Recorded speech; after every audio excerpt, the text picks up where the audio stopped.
Germany की technology का हमारा अपना मध्य प्रदेश में पुराना संबंध भी है। जर्मनी की आबादी 8.25 करोड़ है, लेकिन आज ये 5वीं अर्थव्यवस्था है दुनिया के सामने। यही अपने आप में प्रमाण है कि हमारे लिए इनसे सीखने के लिए बहुत है। अतीत के हमारे संबंध बहुत अच्छे हैं। हम जब अपनी वैश्विक स्तर की एक बड़ी कॉन्क्लेव करने वाले हैं, उसमें इनको हमने आमंत्रित भी किया है। यशस्वी प्रधानमंत्री के कुशल नेतृत्व में जिस प्रकार से देश आगे बढ़ रहा है, ये उसकी मिसाल है।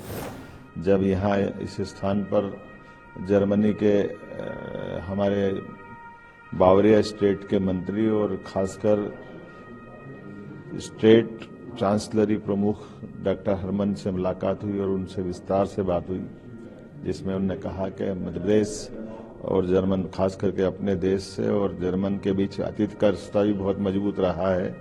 और उससे बड़ी बात कि हमारे यहाँ अब आबादी के रेशों में इस बात की आवश्यकता है कि आप हमारे यहाँ प्रशिक्षित लोगों को भेज सकते हैं और हम अपनी टेक्नोलॉजी आपको दे सकते हैं।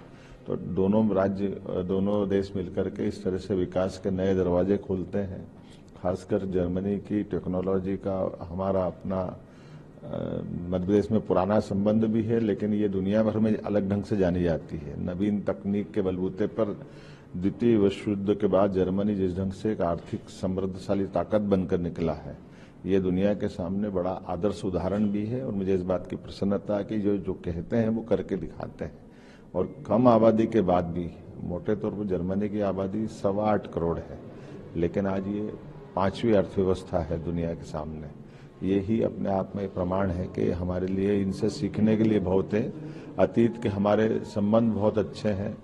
मैक्स मुलर ने सबसे पहले वेदों का अनुवाद अगर किसी दुनिया के अन्य देशों के सामने किया है, तो हमारे वेदों का संस्कृत भाषा से अनुवाद करके जर्मनी के माध्यम से इनने दुनिया के सामने हमारे प्राचीन ज्ञान को एक बार प्रकट किया था। और वो नहीं, ऐसे कई उदाहरण हैं। और अतीत में हमारे इस संबंधों को, इनकी टेक्नोलॉजी को, इनकी अच्छाई को सीखते हुए दोनों देशों के अंदर खासकर मध्य प्रदेश और बावरिया स्टेट आगे बढ़े, ये हमने संकल्प किया है।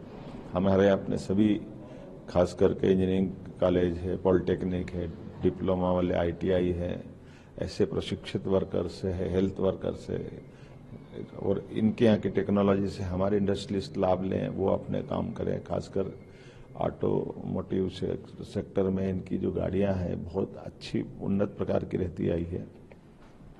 कई चुनौतियां भी हैं, उस चुनौतियों में हम और ये साझा एक दूसरे की मदद करते हुए वर्तमान के समय में एक दूसरे के साथ से आगे बढ़े। मैं उम्मीद करता हूं कि हमारे दौरों के बावजूद हम जब अपनी वैश्विक स्तर की एक बड़ी कॉन्क्लेव करने वाले हैं, उसमें इनको हमने आमंत्रित भी किया है। और ये हम अलग अलग प्रकार से लोगों से मिलते हुए इंडस्ट्रियलिस्ट से भी बात करेंगे, कंपनियों से भी बात करेंगे। एक अच्छी बात उन्हें कही कि हमारी आधिकारिक स्तर की जो कठिनाइयां आती है एक दूसरे के राज्य के अंदर लोगों को भेजने में, टेक्नोलॉजी देने में, तो ब्यूरोक्रेट्स लेवल पे आने वाली कठिनाइयों को वो भी कम करेंगे और हम भी कम करेंगे और अधिकतम सुगमता के साथ व्यापार व्यवसाय को मदद मिले, इस दिशा में आगे बढ़ना है। मैं उम्मीद के साथ कह सकता हूं कि हमारी ये मीटिंग हमारी उम्मीद से ज्यादा अच्छी रही है। पुनः एक बार फिर मैं जर्मन की इस यात्रा के इस पड़ाव पे अपनी सरकार के अधिकारियों के साथ एक गौरव का और आनंद का अवसर लेता हूं। मुझे इस बात की भी प्रसन्नता है कि हमारे दूतावास के शत्रुघ्न सिंह जी सिन्हा जो इस पूरे व्यवस्था में मीडिएटर की भूमिका निभा रहे हैं, ऐसे ही कुशल दूतावास के अधिकारियों से हमारी इस प्रकार की टूर सफल होते हैं। यशस्वी प्रधानमंत्री के कुशल नेतृत्व में जिस प्रकार से देश आगे बढ़ रहा है, ये उसकी मिसाल है। मैं माननीय प्रधानमंत्री नरेंद्र मोदी जी को भी धन्यवाद देता हूं, जिनने हमको इन सारी व्यवस्थाओं के लिए इस स्थिति में पहुंचाया कि हम अपनी बात को अच्छे से कर भी रहे हैं और अच्छे से अपने राज्य के युवाओं को, बेरोजगारों के लिए, किसान, महिला, सभी प्रकार के लोगों के लिए बड़ी संभावना का द्वार खोल रहे हैं। कुल मिलाकर के समय तो आएगा जाएगा, लेकिन समय पे सही निर्णय कर ले, यही सरकार की ताकत होती है। और सरकार की इच्छा शक्ति से सभी के लिए समान अवसर उपलब्ध होते हैं। मेरी अपनी ओर से सबको बताया। देखिए, अभी आज हमने सबसे पहले यहाँ सरकार के मुखिया के साथ मिलने का मौका लिया है, उनसे अपनी बात, अपनी भावनाओं से अवगत कराया और वो भी इस बात से सहमत है।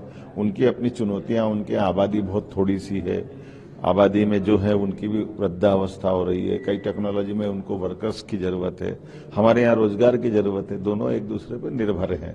तो जो भाषा की बाधा है उससे हमने कहा जर्मनी भाषा सिखाएंगे, अंग्रेजी जिनको आती है उनसे भी काम चल जाता है। हमने कोशिश कर रहे हैं कि अपने यहाँ प्रदेश में इस प्रकार के लैंग्वेज के इंस्टीट्यूट खोलेंगे जहाँ ये भाषाएं सिखाई जा सके। जो बच्चे इसमें आना चाहते हैं, जो युवा आगे बढ़ना चाहते हैं, उनको अवसर उपलब्ध कराएंगे।